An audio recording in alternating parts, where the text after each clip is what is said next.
What's up, tribe? How you guys doing? Go ahead and hit that subscribe button, and I hope you like this video. This is Family or Fiance Season 2, Episode 5. Now, before we get into this episode, let me just say, I'm just gonna have to call BS on this whole situation. This couple, this show started off really, really good. I felt like people were organic, people were really giving us what was going on, and we were coming to some good solutions at the end. But just like with a lot of these shows, with every season, it becomes more and more produced. People know what to expect. They know what they're going on the show. They're putting on a show. And I feel like this episode, I'm just going to have to call BS on the whole episode. Because a family can't be this dysfunctional and in 3 days get to a point where they're like, oh, kumbaya. Like, I'm sorry. We have Mitch and Vanessa. Sorry, we have Mitch and Vanessa. Vanessa was raised by her mother to be a trophy wife. She said that her first marriage was perfect. The man made a lot of money. He treated her really nice. She doesn't really talk about why they got divorced or why they separated, but clearly everything wasn't good because you did end up leaving him. Now we have Mitch. We don't really hear too much about what Mitch does for a living and how Mitch makes his money, but we know that, they started dating. They met in the VIP at the club, and they've been dating ever since. Now, we know that when they have fights, they have really bad fights, and Vanessa, excuse me, I call that girl Jessica. Vanessa's attitude is always, it's over. And she won't speak to him for months at a time, and then they get back together, and she finds out that he done slept with somebody else, and now she got an attitude about that. But my thing is, you can't tell somebody to kiss their ass, and when they do it, you get mad.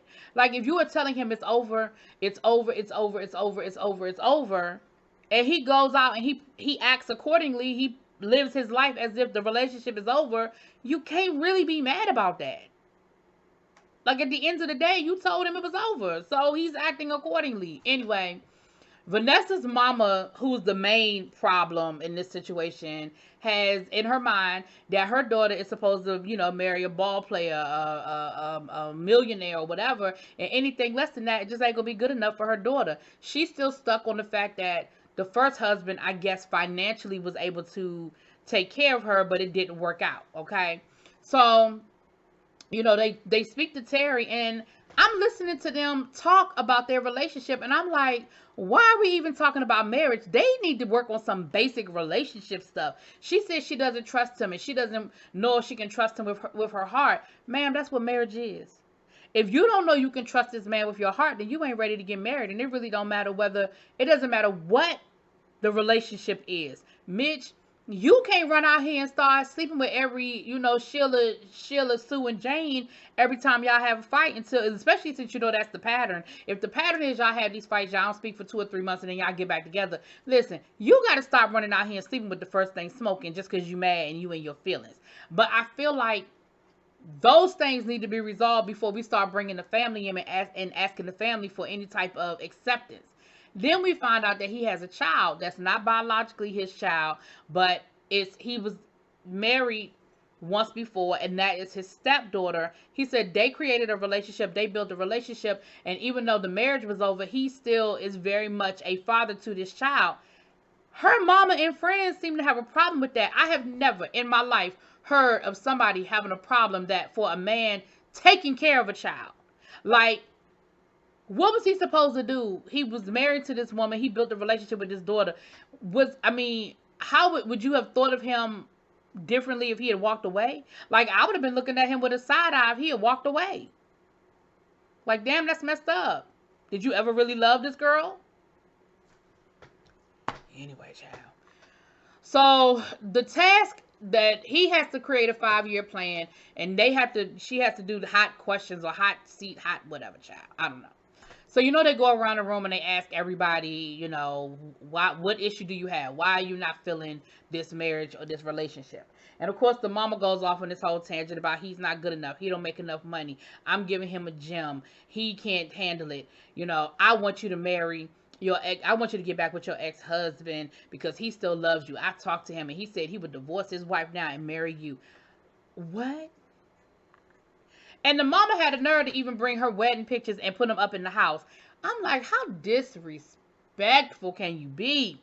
So they sit down to do the 5-year plan, and the mama gonna tell him, you don't even have a home because you don't have any money. He was like, actually, I own 3 properties, and one is actually 100% paid off. Oh, I didn't know that. She was like, yes, a lot of things you don't know. Then they bring up the daughter situation, and she was like, I just have a problem. I mean, you're taking care of a child that's not even yours. And the Vanessa, when they were talking to Tracy, was like, I mean, when I first met him, he told me he didn't have any biological children, and then he sprung this daughter on me. Well, he didn't lie. He doesn't have any biological children. That ain't his biological child.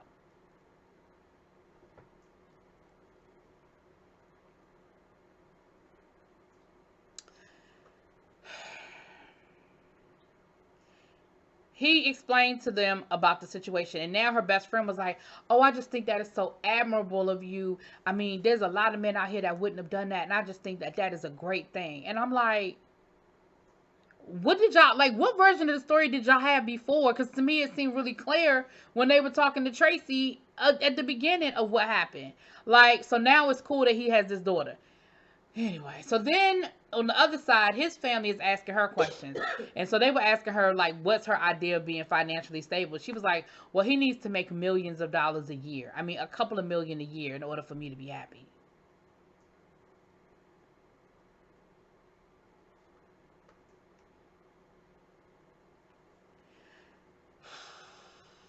Okay.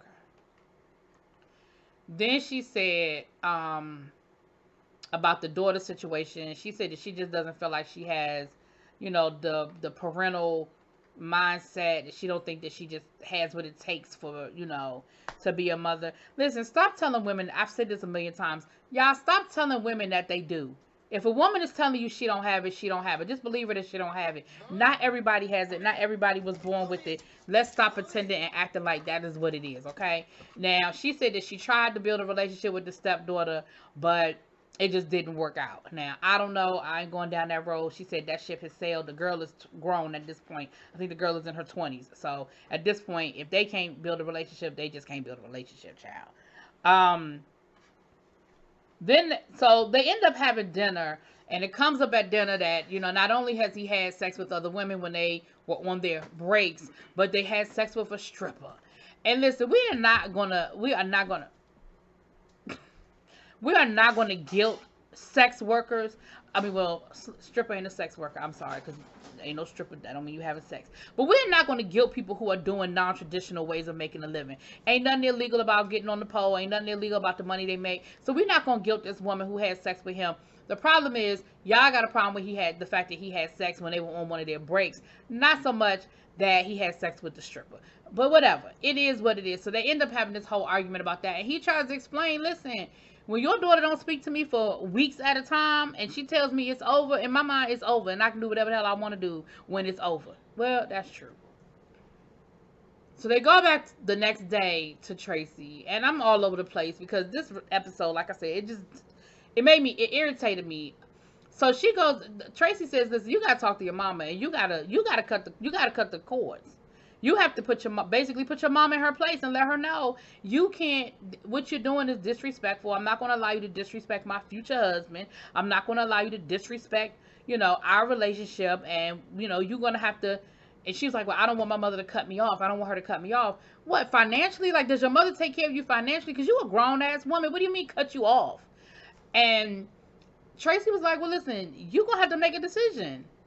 If you want this relationship and you want to be with this man, you're going to have to make a decision, and you're going to have that conversation with her. I'm scared. Well, that's fine, because your mama do seem like she a Rottweiler or something. Like, I can see you being scared of her. So she ends up going to have the conversation with her mother. And, of course, in the beginning, her mother's like, I don't want to hear that. No. And she said, Mama, look, I'm not perfect. Like, you think you've put me on this pedestal. She said, listen, I cut school when she was like, no, you didn't. Don't say that. Girl. She was like, I've run red lights. I've gotten speeding tickets. Like, I'm not perfect. Stop acting like I'm perfect. And I'm not perfect in this relationship. Everything ain't on him. And so she ends up talking to her mother. And by the end of the conversation, her mother's like, I mean, I guess I can be open to it. I still don't like it. but I guess I can be open to it. And I'm thinking to myself, are you serious right now? The way this mother came into this situation, you mean one conversation got her changing her mind? One conversation has totally changed her mind. Now, I get it that she found out that he owns property. I get it that she found out about the baby situation, and maybe she didn't have clarity on that, and she got some clarity on that now. But I still feel like fundamentally you walked in that door 120% against this relationship. You want her to marry the ex-husband who got all the money. Like, I'm not buying this 360. And that's where you kind of lost me in this episode, because I feel like you didn't show me enough to convince me the way that mama came into this that she was good. Like, I'm not buying it. That's bullshit. I'm calling bullshit on this. So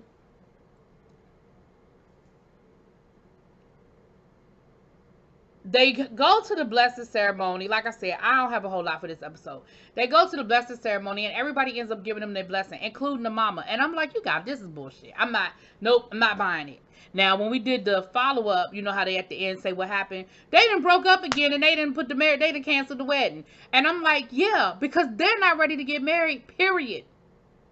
Like, this relationship probably just, I don't know if it's going to work, because, again, it's too many other elements. If y'all think I believe that her mama left there and never interfered or tried to interfere again, child, I got a bridge in Brooklyn to sell you, okay?